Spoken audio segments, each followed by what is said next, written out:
collectif des Rosas, c'est un collectif qui a été créé en 2013 suite aux attaques racistes contre Madame Taubira, mais comme on dit toujours, ce n'est pas les attaques racistes qui nous ont heurtés, c'est surtout le temps de la chance entre les attaques et la réaction des médias, des politiques, des personnes, d'autant plus que Madame Taubira à l'époque était quand même membre d'un gouvernement.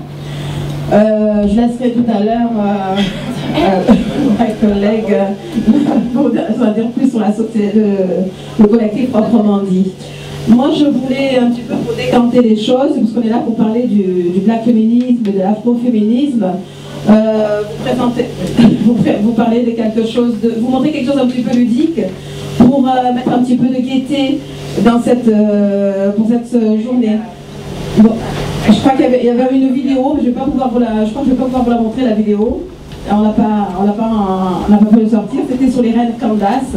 Les reines Candace, c'est pour vous rappeler un petit peu, pour vous situer la femme noire. Quand on parle de la femme noire aujourd'hui, on parle de la femme noire d'après la colonisation, une personne soumise, une personne la maman, etc. On a tout un tas de stéréotypes comme ça qui définit la femme noire. Aujourd'hui, c'est vrai qu'on est sur un sujet de prospective, quelle est la place de la femme dans l'évolution économique de l'Afrique. Nous, notre action, c'est de rappeler aussi qu'avant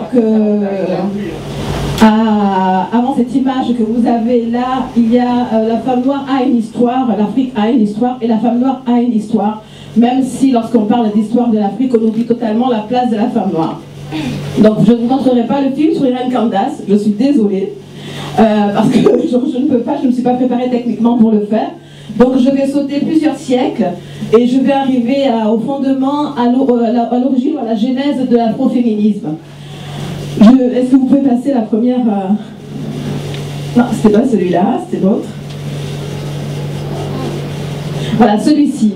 Alors je vous balaye rapidement un petit peu l'image de ce que nous on considère comme le fondement ou les origines historiques de l'afroféminisme. Les expériences de l'afroféminisme, d'abord c'est l'afroféminisme, plutôt le black féminisme, le fondement il est américain, hein, si vous voulez voir les origines américaines.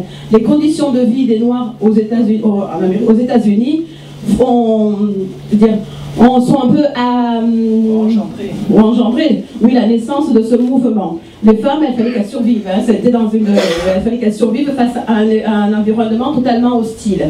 Donc, on est parti de l'esclavage pour pouvoir situer la condition originelle des femmes. L'esclavage, pourquoi? Sur 3 points. On a fait un schéma sur 3 points. La racialisation, la division du travail et le colorisme. Racialisation, pour nous, la racialisation, c'est ce qui définit, c'est l'essence même de l'esclavage, en noir, en blanc. Je dis bien homme, parce que quand on parle, on dit homme. Mais quand on parle d'esclavage, on oublie un peu la place des femmes dans tout ça.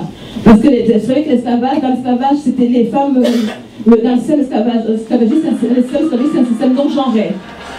Pourtant, les femmes, elles étaient dans ce système-là, elles étaient au bas de l'échelle. Les femmes noires étaient au bas de l'échelle. Elles subissaient la domination masculine et la subjectivation de la manipulation de leur corps, qui se traduit comme de 2 façons, sur lesquelles on ne reviendra pas. Je passe rapidement parce que bon, je pense qu'il y a beaucoup de choses à dire aujourd'hui. La division donc le corps, il y a deux choses importantes sur le corps de la femme noire. Donc, il faut faire sur le corps de la femme noire. Ça marche pas bien là. Le micro, s'il vous plaît. C'est au 56. On peut pas nous régler le micro, s'il vous plaît.